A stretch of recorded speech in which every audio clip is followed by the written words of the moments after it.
បងលួចមើលស្រីពីចម្ងាយ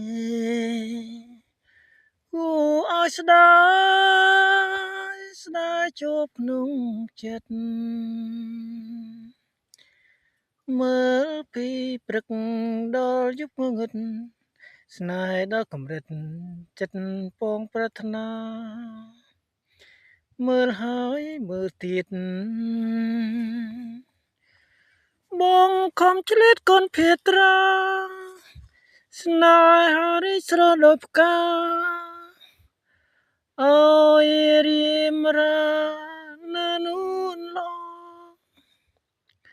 អឺលេងជូមេបងសូរីមផងដើរពងលើពើ